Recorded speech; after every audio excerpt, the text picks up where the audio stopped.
एक दिन वहाँ पर जैन नाम का साइंटिस्ट अपनी पत्नी के हाथ में एक बच्चा पकड़ाता है जिस पर वो कुछ महीनों से एक्सपेरिमेंट कर रहा है। जैन ने इस बच्चे में इतनी शक्तियां भर दी है कि अब यही बच्चा शिटॉन प्लेनेट को स्कॉर्बा से बचा सकता है। लेकिन स्कॉर्बा को इसका पता चल गया है और वो इनकी लैब की ओर आ रहा है। बच्चे को स्कॉर्बा से बचाने के लिए जैन उसको एक छोटे से एयरक्राफ्ट में पृथ्वी पर यूएसए की ओर भेज देता है। जब स्कॉर्बा और उसकी बेटी अगाथा वहाँ पर आते हैं तो अगाथा जैन का माइंड रीडिंग करके सच्चाई का पता लगा लेती है। अब स्कॉर्बा उस बच्चे को पकड़ने के लिए अपनी बेटी को एक स्पेस क्राफ्ट में यूएसए भेजता है। लेकिन बच्चे का स्पेस क्राफ्ट एक सैटेलाइट से टकरा जाता है और उसकी डायरेक्शन चेंज हो जाती है। अब वो यूएस नहीं स्पेन जा रहा है, पर अगाथा यूएसए की ओर बढ़ती है। बच्चा स्पेन के गांव में लैंड करता है और उसको एक कपल अडॉप्ट कर लेते हैं। हालांकि उन्हें उसकी मूंछें बड़ी अजीब लगती है, फिर भी उसका नाम जोआन लोपेज रखते हैं और स्पेस क्राफ्ट के साथ उसे अपने घर की ओर लेके आ जाते हैं। वे स्पेस क्राफ्ट को अपने गैरेज में छुपा देते हैं ताकि किसी को कुछ पता न चले। फिर वे उसे अपने बच्चे की तरह पालने लग जाते हैं और बहुत ही जल्दी उन्हें जोआन की सुपर पावर्स का पता भी चल जाता है। वे जब भी उसकी मूंछें शेव करते हैं तो वो तुरंत फिर से उगने लग जाती है। उसके पास सुपर स्ट्रेंथ, सुपर स्पीड और एक्स-रे विजन होता है। वो पानी को फूंक मारकर उसको फ्रीज कर सकता है। लेकिन उसकी क्षमताओं को देखकर सभी उसे मॉन्स्टर समझते हैं। अब वो 10 साल का हो गया है लेकिन उसका अभी भी कोई दोस्त नहीं है।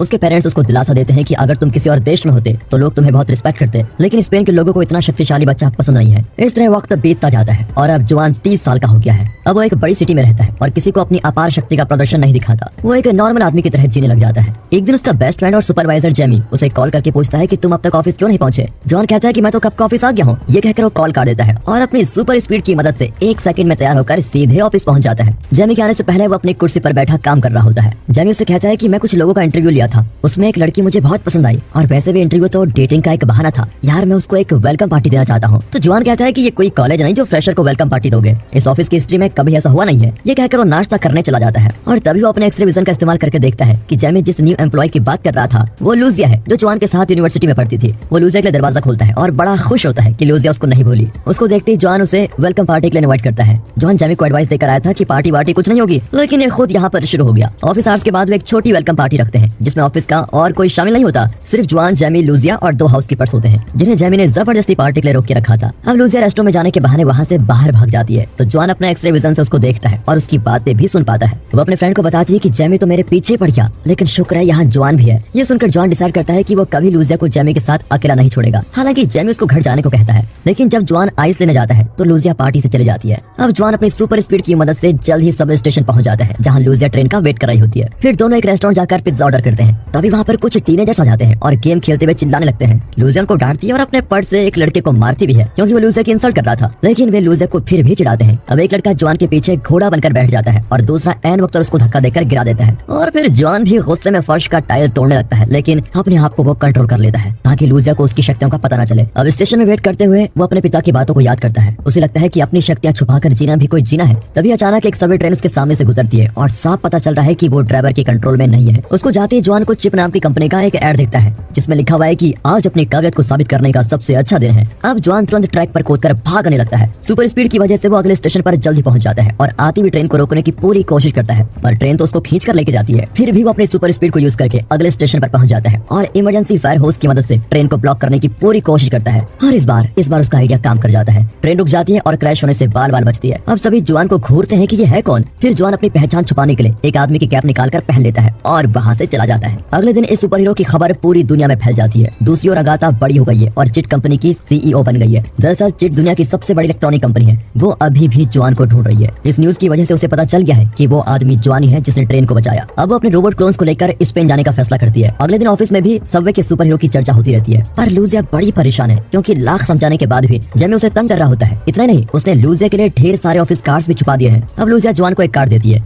न्यूज देखकर लूजिया कहती है कि स्पेनिश सुपर हीरो सुनने में बड़ा अजीब लगता है। सुपर हीरोज या तो अमेरिकन, ब्रिटिश या जापानीज होते हैं। जर्मन भी ठीक है लेकिन स्पेनिश कभी नहीं। उनकी बातों के बीच जेमी वहाँ कबाब में हड्डी बनकर आ जाता है। न्यूज में बताया जाता है कि चिट की CEO Agatha Spanish super hero से मिलने आ रही है। ये देखकर लूजिया को यकीन हो जाता है कि ये सब एक पॉपुलैरिटी स्टंट है, यानी कि पब्लिसिटी स्टंट। अगाथा अपने पिता को कांटेक्ट करके बताती है कि मैंने जैन के बेटे को ढूंढ लिया है। इतना नहीं, आज मेरी कंपनी की टेक्नोलॉजी को घर घर में यूज किया जा रहा है। यहाँ के सारे इंसान लगभग मेरे कंट्रोल में आ चुके हैं। पर स्कॉर्बा कहता है कि उसे ढूंढने में तुम्हें इतने साल क्यों लग गए, मैं अपनी आंखों से देखूंगा तभी मुझे विश्वास होगा। फिर जब जॉन घर लौटा होता है तो उसके कान में हाई वॉल्यूम का साउंड बजने लगता है और उसके सर में बहुत दर्द भी होता है। दरअसल ये अगाथा की आवाज है जो डायरेक्टली उसके माइंड से बात कर रही है। वो कहती है कि तुरंत चिट बिल्डिंग में आ जाओ। जॉन वहाँ पर जाता है तो अगाथा उसे अपने साथ डिनर करने को कहती है। वो जॉन को कन्विंस करती है कि इस प्लेनेट में हम दोनों एलियंस हैं, तुम चाहो तो मैं तुम्हें वापस शिटॉन प्लेनेट पर भेज सकती हूँ जहाँ तुम्हें अपनी सुपर पावर्स छुपाकर जीना नहीं पड़ेगा। लेकिन जॉन को उस पर विश्वास नहीं होता और वो उठकर जाने लग जाता है। तभी अगाथा उसका माइंड रीड कर लेती है कि तुम्हें तो लूजिया से प्यार है ना, और वो तुरंत अपने रोबोट्स क्लोन को भेजकर उसको रोक देती है। लेकिन जॉन भी भी एक ट्रेन फाइटर है और अपनी सुपर पावर्स की मदद से उन रोबोट्स क्लोन्स को खत्म कर देता है, लेकिन वे बड़ी तादाद में आने लग जाते हैं और उसके ऊपर चढ़ने भी लगते हैं। पर जॉन नीचे से निकल जाता है और वहाँ से बच निकलता है। जल्दी वो अपना कोट वहाँ छोड़कर चला जाता है। अब उसके कोट पॉकेट से अगाथा को लूजिया का बिजनेस कार्ड मिलता है और वो अपना अगला प्लान तैयार करती है। यहाँ जॉन के ऑफिस में जो क्लीनिंग रोबोट्स होते हैं वो चिट कंपनी के बनाए हुए रोबोट्स ही हैं। फिर अगाथा एक क्लीनिंग रोबोट की मदद से लूजिया की कॉफी कप से उसका डीएनए सैंपल निकाल लेती है। फिर रोबोट खुद को एक कंप्यूटर से कनेक्ट करके अगाथा को ये इन्फॉर्मेशन भेज देता है। अब उसकी आवाज को सुनकर जेमी जो नाइट शिफ्ट कर रहा होता है वो अंदर आकर देखता है कि लूजिया का डीएनए इन्फॉर्मेशन किसी दूसरे कंप्यूटर को ट्रांसफर किया जा रहा है। अब वो उस रोबोट को उठाता है, लेकिन उसे लगता है शॉक। अब रोबोट उसे चेज करता है और उसके स्पाइडर जैसे पैर भी निकल आते हैं जो उसने छुपा कर रखे थे।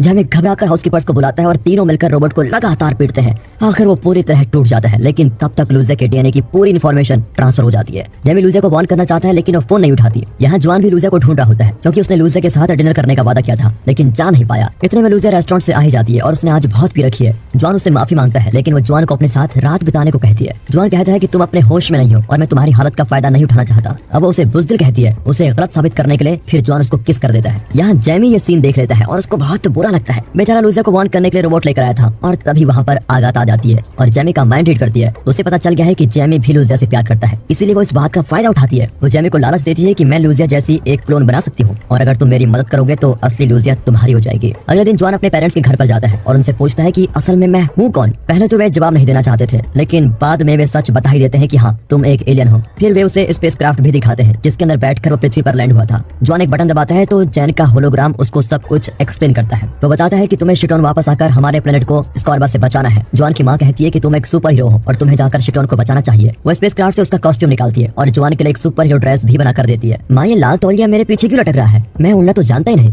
बेटा एक बार कोशिश तो करो। इस तरह उसको हिम्मत देकर उसके पेरेंट्स छत पर भेज देते हैं। वो बेचारा भी भगवान भरोसे कूद जाता है और धड़ करके जमीन पर गिरता है, लेकिन उसको कुछ नहीं होता। वो उठकर चलने लगता है। तभी कुछ बच्चे उसके कॉस्ट्यूम का मजाक उड़ाते हैं। उन्हें चिढ़ाने के लिए जॉन अपनी उंगलियों से सींग जैसी मुद्रा बनाता है और तभी उसके पैर जमीन से ऊपर उठते हैं। ये देखकर तो बच्चे भाग ही जाते हैं। जब जॉन दोनों हाथों में वही मुद्रा बनाता है तो वो रॉकेट की तरह उड़ने लगता है, पर वो अपनी स्पीड को कंट्रोल नहीं कर पाता और पानी में गिर जाता है। दूसरी बार वो किसी आइलैंड पर जाकर गिरता है। थर्ड चांस में वो अपने घर पहुंचता है, लेकिन दरवाजे से नहीं खिड़की से। उसकी माँ उसके सुपर हीरो ड्रेस के ऊपर दूसरे कपड़े पहनाती है और तभी लूजिया जैसी दिखने वाली रोबोट क्लोन वहाँ पर पहुंच जाती है। जॉन को उसका बर्ताव अजीब लगता है, लेकिन वो इस बात को इग्नोर कर देता है और उसे अपने कमरे में लेके जाता है। फिर जॉन उसे अपने बारे में सारी सच्चाई बता देता है। तब लूजिया रोबोट बिल्कुल वही कहती है जो अगाथा चाहती है। वो जॉन को कन्विंस करती है कि तुम्हें अपने प्लेनेट में लौटकर अपने लोगों की मदद करनी चाहिए। वैसे जॉन कल रात के किसके बारे में सोच रहा होता है और लूजिया को छोड़कर नहीं जाना चाहता। अब जेमी रोबोट का कंट्रोल अपने हाथ में ले लेता है और उसके मुंह से कहलवाता है कि तुम्हारा किस एकदम बेकार था और मुझसे फ्लर्ट करके तुमने अपने दोस्त जेमी को धोखा दिया है। ये सुनकर जॉन को अपनी गलती का एहसास हो जाता है और वो कहता है कि तुम बिल्कुल ठीक कहती हो। पृथ्वी पर वो मेरा इकलौता दोस्त है। उसकी फीलिंग्स को ठेस पहुंचाकर मैंने बहुत बुरा किया। मैं उससे माफी जरूर मांगूंगा। अब उसकी बातें सुनकर जेमी बहुत इमोशनल हो जाता है और इस प्लान को आगे नहीं बढ़ाना चाहता। अब अगाथा अपना प्लान भी शुरू करती है, जिसमें लूजिया रोबोट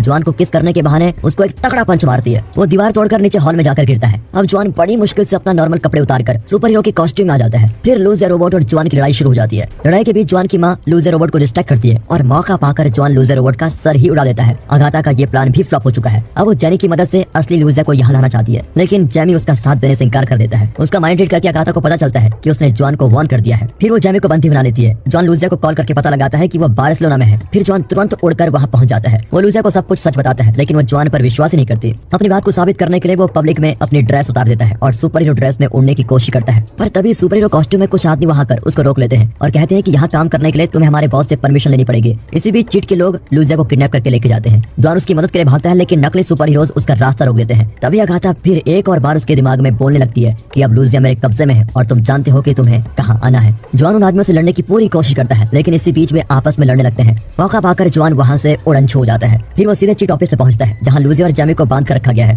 दोनों जॉन को खबरदार करते हैं कि एलिवेटर से बाहर मत निकलो, ये अगाथा का ट्रैप है। लेकिन जॉन अपने दोस्तों को बचाने के लिए निकल जाता है। तभी बड़े स्पीकर से बहुत हाई पिच में आवाजें आती है और जॉन के कान में तेज दर्द होने लग जाता है। अपने दोस्त को तड़पते हुए देखकर जेमी लूजिया से कहता है कि क्या तुम मूवीज नहीं देखती? इस सिचुएशन में तुमको एक मोटिवेशनल स्पीच देनी होगी जिससे लुआन की हिम्मत बनी रहे। अरे उसे बताओ कि तुम उसे कितना प्यार करती हो। कुछ तो बोलो यार, वरना मेरा दोस्त मारा जाएगा। लेकिन सारी कोशिश बेकार जाती है। अब जेमी जॉन को इंसल्ट करता है कि तुम सुपर हीरो नहीं सुपर जीरो हो जो इतनी सी आवाज को सह नहीं सकते। ये सुनकर तो जॉन के अंदर अपनी सुपर हीरो की आग जग जाती है। अब जेमी और लूजिया रियलाइज करते हैं कि ये दूसरे सुपर हीरोज की तरह नहीं है जो प्रशंसा से काम चलाते हैं। इसकी जितनी ज्यादा इंसल्ट करो ये उन्हें गलत साबित करने के लिए अपनी ताकत दिखाएगा। इस सच्चाई को जानने के बाद तो लूजिया भी जॉन की खूब इंसल्ट करती है। इंसल्ट पे इंसल्ट काम कर जाती है और जॉन अपनी पूरी ताकत लगाकर एक दीवार को तोड़ देता है। फिर वो दोनों को लेकर वहाँ से उड़ जाता है और उन्हें अपने घर लेके जाता है। लेकिन अगाथा को इस बारे में कुछ पता नहीं होता, क्योंकि इस वक्त वो सिक्योरिटी कैमरास पर अपने पिता स्कॉर्बा को आते हुए देख रही है। लेकिन स्कॉर्बा के पास इमोशनल होकर अपनी बेटी को गले लगाने में कोई इंटरेस्ट नहीं है, वो सिर्फ जॉन के बारे में पूछता है। अगाथा उसे अपने मेन चैम्बर में लेके जाती है, लेकिन वो तो बच निकले। अब स्कॉर्बा अगाथा को ताने मारता है कि मुझे पता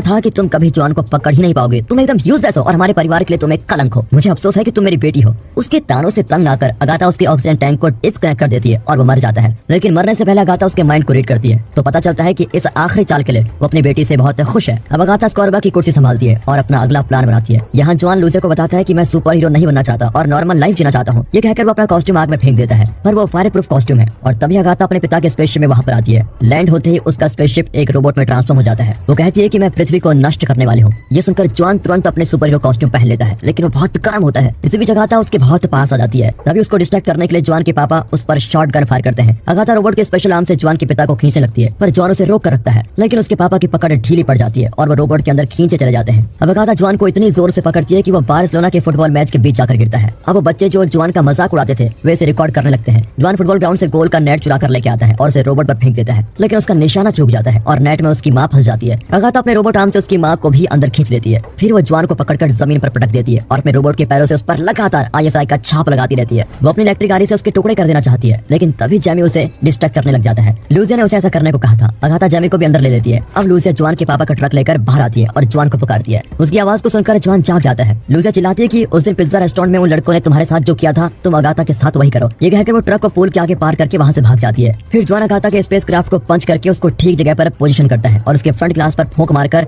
बर्फ जमा कर देता है। फिर वो उसको धक्का देता है और रोबोट ट्रक से टकराकर पूल में गिर जाता है। इस तरह स्पेसक्राफ्ट डैमेज हो जाता है। जॉन के पेरेंट्स और जेमी पूल से बाहर निकलते हैं, लेकिन सब बिल्कुल ठीक होते हैं। अगाथा भी पानी से बाहर निकलती है। जॉन की माँ उससे विनती करती है कि तुम जाकर अपने प्लेनेट को बचाओ, मेरा आशीर्वाद हमेशा तुम्हारे साथ है बेटा। बेटा एक माँ की ममता। अरे सुनो माँ, ज्यादा डायलॉग मत झाड़ो प्लीज। ना तुम निरूपा रॉय हो और ना ही अमिताभ बच्चन। मैंने सब कुछ प्लान कर लिया है, तुम अपनी ममता अपने पास रखो। कई दिन बाद अगाथा अपने पिता के स्पेसशिप में शिटॉन पहुंच जाती है और उसके साथ होता है वो नकली सुपर हीरो जो पार्क में काम किया करता था। अगाथा सबको बताती है कि यही जॉन है और आज से ये इस प्लेनेट का लीडर है। पृथ्वी पर जॉन अब एक सर्टिफाइड सुपर हीरो है, लेकिन पब्लिक और मीडिया उसे ज्यादा पसंद नहीं करती। वो और लूसिया डेटिंग करने लगे हैं, लेकिन जॉन सुपर हीरो की ड्यूटी पूरी कोशिश करके निभाता है और हमेशा डेट के लिए लेट पहुंचता है और लूसिया की डांट खाता है। एक वेटर उन्हें बताता है कि किसी ने आपका बिल पे कर दिया और तभी एक आदमी जॉन को पुकारता है और कहता है कि मैं तुम्हारा एहसान कभी नहीं भूलूंगा। ये कहकर वो गायब हो जाता है और अपने पीछे एक चुस्नी छोड़ देता है। और इसी के साथ ये मूवी यहाँ